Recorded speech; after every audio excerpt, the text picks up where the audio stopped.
আমাদের এবারের নির্বাচন একটা বিশেষ প্রেক্ষাপটের পরে হয়েছে। 24-এর ছাত্র জনতার গণ অভ্যুত্থানের ভেতর দিয়ে আসলে এদেশের সাধারণ মানুষ যেমন করে 71-এ, যেমন করে 90-এ কিছু অধিকার নিশ্চিত করার জন্য একসাথে হয়েছিলেন, লড়াই করেছিলেন, তেমন করেই 24-এ কিন্তু ছাত্র জনতার অভ্যুত্থানে আমরা দেয়াল লিখনের মাধ্যমে আগামীর বাংলাদেশ কেমন দেখতে চায় দেশের মানুষ সেটা আমরা দেখেছি। এবং সেই প্রত্যাশার সঙ্গে সামঞ্জস্য রেখেই এবারের নির্বাচনে আমাদের দল, যখন আমরা নির্বাচনে ক্যাম্পেইনে গিয়েছি, আমার কাছে মনে হয়েছে, আমি 1979 সাল থেকে মোটামুটি বাংলাদেশে যত নির্বাচন হয়েছে সবগুলোতেই খুব কাছে থেকে দেখার সৌভাগ্য আমার হয়েছে, একেবারে ছোট থেকেই এটাতে আগ্রহ থাকার কারণে। Vision QLED Google TV, where colors come alive.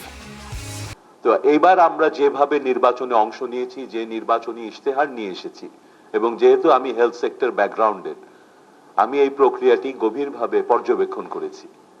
এবং যখন আমি পাবলিক হেলথের ছাত্র ছিলাম বা শিক্ষকতা করেছি, তখন যে কথাগুলো আমরা বলতাম সেগুলো ইন প্র্যাকটিস দেখতে পেয়ে আমার খুব ভালো লেগেছে।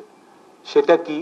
আমরা বলি পার্টিসিপেশনের কথা, পিপল পাওয়ার পার্টিসিপেশন, তাই না? জি, পিপল পার্টিসিপেশন, পাওয়ার পার্টিসিপেশন।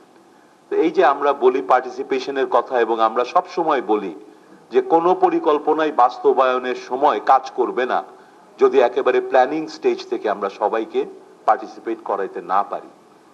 এবং আপনারা ইতিমধ্যে অনেকে উল্লেখ করেছেন, আমাদের এবারের বিএনপির নির্বাচনী ইশতেহারে আমরা যে স্বাস্থ্য বিষয়ক যে বিষয়গুলো নিয়ে কথা বলেছি, তার অনেক কিছুই কিন্তু অলমোস্ট হুবাহু আপনারা যে বিষয়গুলো আজকে আলোচনা করছেন সেখান থেকেই মিলে যায়।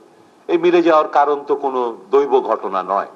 এই মিলে যাওয়ার কারণ হচ্ছে একটা দল হিসেবে আমরা যখন একটা গণতান্ত্রিক পদ্ধতির জন্য লড়াই করছিলাম, আমরা শুধু সেইখানেই আমাদের লড়াইটাকে সীমাবদ্ধ রাখিনি যে রাজপথে মিছিল করতে হবে আর রেজিম চেঞ্জ করতে হবে। আমরা কিন্তু সেই একই সময়ে হোমওয়ার্ক করেছি আমাদের দলের সমর্থক, কর্মী, শুভাকাঙ্ক্ষী কিংবা আদৌ আমাদের দলের সঙ্গে নীতিগতভাবে জড়িত নন এমন জনস্বাস্থ্যবিদরা কিন্তু আমাদের এই পরিকল্পনায় অংশ নিয়েছে। তো সেখান থেকে শুরু করলাম এই কারণে যে আজকে যে প্রত্যাশাগুলো এসেছে, আজকে অনেকগুলো কথা এসেছে, এবং যথার্থই আপনারা বলেছেন ওভারওয়েলমিং ইস্যুজ এখানে আছে। কিন্তু আপনারা যেমন আমার কাছে মনে হচ্ছে মোটেই ওভারওয়েলম নন, আজকে তো নয়, আপনারা দীর্ঘদিন ধরে এই কাজগুলো করছেন। আমার কাছে মনে হয়েছে আপনারা আবার নতুন করে একটু উজ্জীবিত বোধ করছেন। কি কারণে সেটা আপনারাই ভালো বলতে পারবেন, কিন্তু এটা দেখতে আমার ভালো লাগছে যে একটা গণ অভ্যুত্থানের পর, একটা নির্বাচনের পর নতুন সরকার যখন এসেছে, আমরা মানুষের মধ্যে এই আকাঙ্ক্ষা, এই নতুন করে জেগে ওঠার যে শক্তি, সেটাই দেখতে চাই।